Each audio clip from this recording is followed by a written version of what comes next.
Hey YouTubers, Grimmy Dragon here, and once again it's review time, and we're taking a look at the last of the Wave 2 Deluxes, and one of my favorite Decepticons of all time, Mindwipe.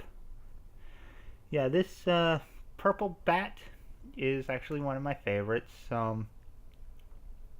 even though he only had a few scenes in the last few episodes, at least he got speaking parts, which is always good, but let's just say he fits in another part of my life that interests me greatly. So, and he has similar interests somewhat. I'm really fond of this guy. As you can see, his bat mode is done quite well. Got a lot of purple with red, like a burgundy red, highlighting few parts. You got that nice red bat head with the silver teeth, black eyes, and a little bit of black on the ears. It's pretty good. I do love how the burgundy actually is used to bring out parts of the wing detail. Thought that was done quite well. And yeah, it's on both sides and on the back as well. So that looks pretty good. As you can see, he has the little mini wings, which will make more sense later. His little bat feet are on the bottom. He's got his tail made of all the weapons. Yeah, all in all, pretty good. He can get into somewhat flight-like poses, but the tail doesn't really hinge down too well due to the way it gets with the back of the bat legs, and his head cannot move forward, so unfortunately flight poses are going to be limited.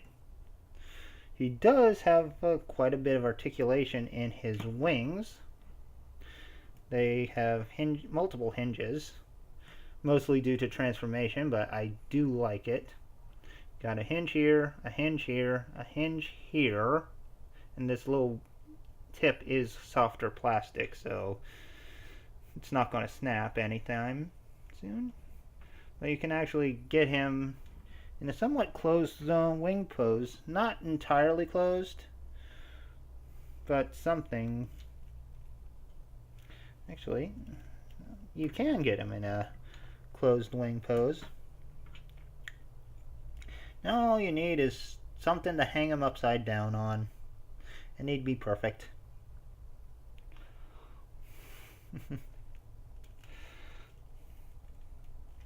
But yeah, I do like this guy. I think it turned out real good. I never owned the original Mindwipe, unfortunately, but I do like this new one. Now if we open up the coffin-like chest piece, it'll just flip down to reveal Vorath, the top hive scientist. And yeah, he looks pretty good. Now Vorath originally was more of that burgundy red and black instead of the purple and black, but I can live with it as it is because he does look pretty nice. And yeah, he's got the head on the back. Unfortunately, no paint on the Titan Master, which is sad. I would have liked to have the silver face with the red eyes. That would have been good. All the detail I would have needed on this thing. But he's got a ball jointed head, like always. Not that you could really tell which way he was looking anyway. Got ball jointed shoulders, so you got a little bit of in and out and forward back. And the usual hinges on the legs and knees, or the unileg, since it is just all a single leg. But still looks pretty good. And it's a nice sense of scale between what a human would look like next to Mindwipe. Very tiny. So yeah, that's pretty cool. Now, for some comparisons, we'll bring in his two brethren. We'll bring in Skull Cruncher, or Skull Smasher if you prefer, and Weird Wolf, or Wolfwire if you prefer. As you can see, the trifecta looks pretty cool. I do like having all three of these guys. I think it works out great. And, you know, I see these images of these guys stacked on each other. And, you know what? Lo and behold,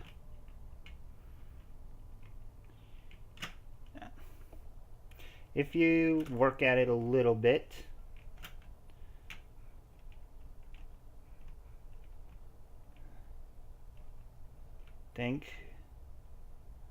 yeah, you can create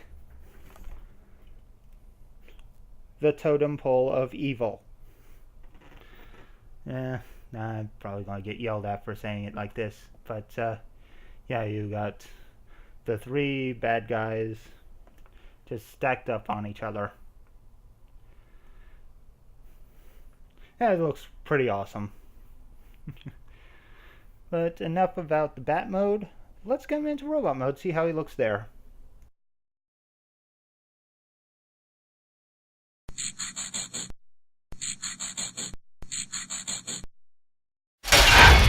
Okay, and here we have Mindwipe in his robot mode, apparently abusing his powers in ways that evil guys who want girls would do. Although, I think we may want to clear things out a bit before we actually get to looking at him, so... okay, so this is better. We got a clear view of Mindwipe all alone. And he is quite the nice looking figure. As you can see, the purples and blacks still show quite well, quite prominent. And it looks pretty good. And we got a nice contrast of colors. You got that big old Decepticon sigil right on his chest. Legs are looking pretty good. And yeah, these legs are made entirely of the wings. And while there is a little bit of hollowness in the back, it's not severe. Although the knees are quite high on him, but it's not a big deal ultimately. I do like the way he looks. He has got his bat wings on the back, on his back, which are the smaller wings which we noted earlier. Yes, he does have a bit of a backpack with the bat head and all that, but he's looking quite good. For articulation, you got a ball jointed head, ball jointed shoulders with a very tight hinge as well to get some higher lift on the arms. Got bicep swivels, double jointed elbows, very tight, they're detents. Nothing at the wrist. You got a waist swivel, universal hips, which is pretty good, thigh swivel,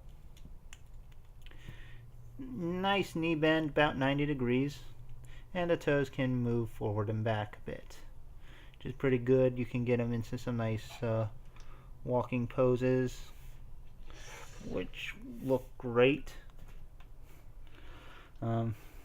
Looking at the face sculpt, it is pretty cool.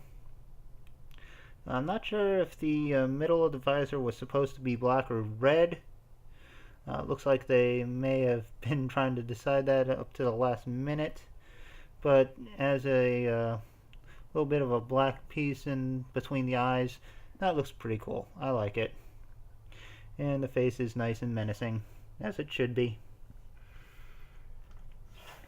Now for accessories, he does include a standard blaster, which is pretty cool.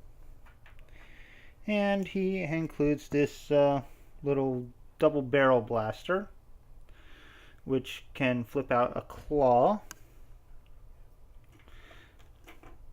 as well as flip over to reveal a seat for a Titan Master, like Terrible here. Should bring in Crash Bash, actually, yeah. Think about it.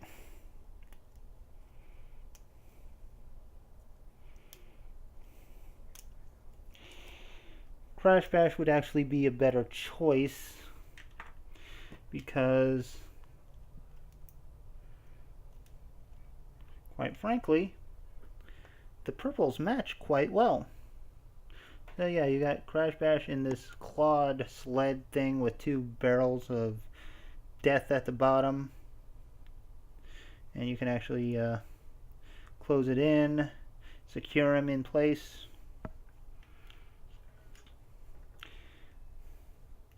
Give him the other blaster, and yeah, you got this sick looking ride-on armor that, well, not an armor, ride sled that will tear things up. And that's pretty cool.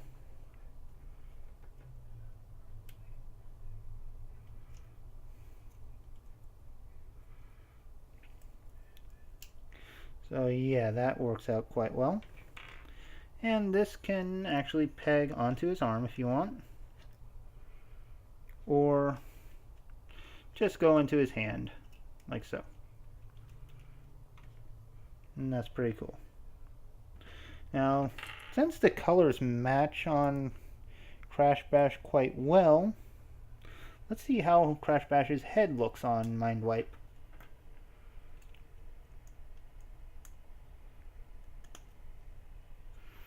And yeah, that actually looks quite cool.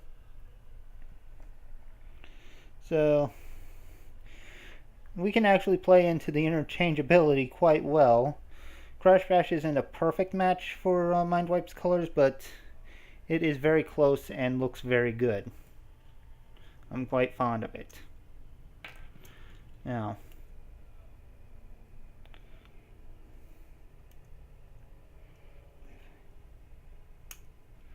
last but not least, I guess we should get into some size comparisons.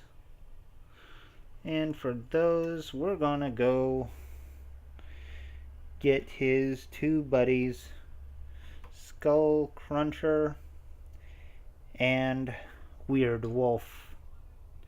And yeah, having the trio together is wonderful, and I'm very happy to have them all. Hopefully we'll get Apeface and Snapdragon in Voyager size, so they get their triple changing features, and they are pretty well in scale with these. But in any case, I hope you've enjoyed this review. Please leave a like, leave a comment, subscribe, let me know what you think, and I'll see you next time. So until then, goodbye out there, whatever you are.